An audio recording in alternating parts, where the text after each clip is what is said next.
Hey guys, Kerrick the Realtor here. I just want to give you an update of what's been going on new in my business, and I also want to share with you a little bit of market update as well. All right, first thing is you may have noticed in some of my recent emails, perhaps you follow some of my other material. My company name has changed from MVP Realty to now it is Realty One Group MVP. So just so you know, that doesn't have any adverse effect on how we do business. Same broker, same office, same market location, even my contact information, all that, my email address is even the same. My broker basically bought into a franchise. It's actually a worldwide franchise. So rather than being one of the bigger players in the state of Florida, now we have a footprint that expands pretty much, throughout the country, as well as over in a couple other countries as well. So greater exposure. There's a lot more fun marketing tools and what have you. So it's going to be a great thing, and I'm looking forward to it. If you want to talk more about that, give me a call directly, and we'll talk. 239-340-1468 is the number. Okay, let's talk about the market. I'm going to share my screen here real quick, and we'll jump right in. Okay, so hopefully you can see this here. Now, of course, we're not in Kansas anymore, so we have to, market has changed. Sales are down this year, so number of sales for Marco Island, Naples, basically all of Collier County. Last year was 832 units. This year is 624. Okay, that brings us to we have an inventory that has climbed up. 4,500 was last year. Now we're at 5,700 this year. So more homes to choose from, which means it is a drum roll buyer's market. We are now in 9 months of inventory. A balanced market is about 6 months. So anything below that becomes a seller's market. Anything higher than that is a buyer's market. So what does that mean? Does that mean that things have crashed and it is 2008, 2009 all over again? Absolutely not. I don't see anything like that, and there are certainly no symptoms to suggest that is in our future. Now, what can happen tomorrow? Of course, none of us really know until that happens. But be that as it may, at this time of the recording, there are talks of interest rates dropping. So hopefully that might be some good news on the horizon and might beef up some of the activities soon. Okay, so 9 months of inventory, buyer's market. Okay, median sale price. Now here's the good news with this. Median sale prices, if you take a look, trend more or less with the usual peaks and valleys here, has pretty much held steady. 650 at the beginning of the year. It goes up a little bit towards the late spring, and then it drops, and then it's actually up just slightly from last year. So we're currently at 625. Again, that's inclusive of condos and houses together. All right, that's median sale price.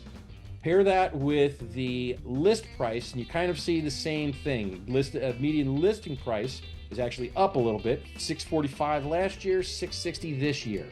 If you take a look at this, I know it's a little bit of an eye chart here, and it's still overall, this goes back to 2020. You see the overall trend is still up. Right now, of course, as we're heading into fall, it's going to start dropping off just like it did in previous years. So I try to remain optimistic that we're going to hold steady at that.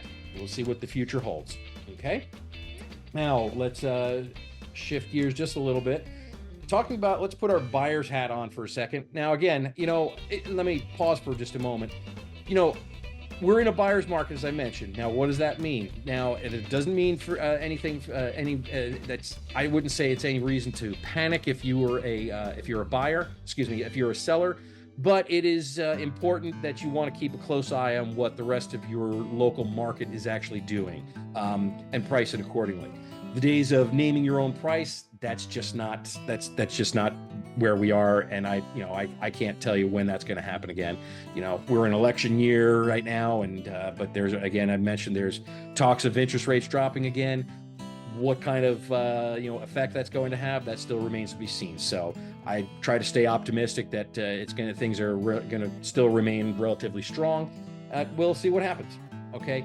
Now, let's go back to all right, let's talk about close price to original price ratio. Now, this is a key thing, and I want to pair this with another visual as well, with close price to the current list price ratio. All right, now, the original close price to original price ratio, if you look at that, it's 92% of original price versus 95% of the current list price. So of course, what does that tell us? That tells us that sellers have been dropping their prices in terms, for the listing prices. Now, is that suggesting that your overall value of your home is gone down?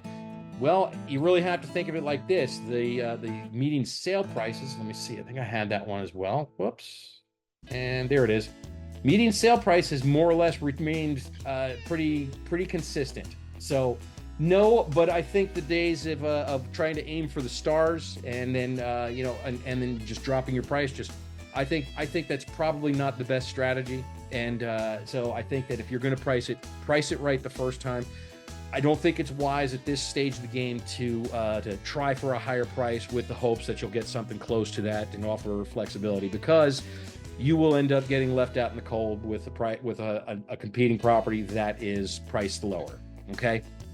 So if you have questions on that, and again, sellers need to be strategic on your pricing. Buyers, this means that there are some good opportunities for you. Okay, and hopefully the buyers and sellers, we can play nice and park together. 95%, 96% of list price is what average houses are selling for, according to this statistic here. So I don't think that is a terrible thing. That traditionally it was 3 to 5%. So you have to. We'll look at it on an individual basis. I want to make sure that you're very comfortable. So if we do put an offer on a house as we're working together, that you're not overpaying for it. We'll look at the statistics, see what other comparable ones have sold, and we'll make sure we're getting you the best deal possible. Okay. So that is pretty much about it. If you have any questions, please reach out. 239-340-1468. Kerrick at kerrickwhite.com is my email. And of course, my email address, my web address is kerrickwhite.com. Okay, that's KERRICK white.com, as you probably see on the screen here or wherever. Okay, I welcome the opportunity to work with you, and I hope to hear from you soon. Make it a great day, and God bless.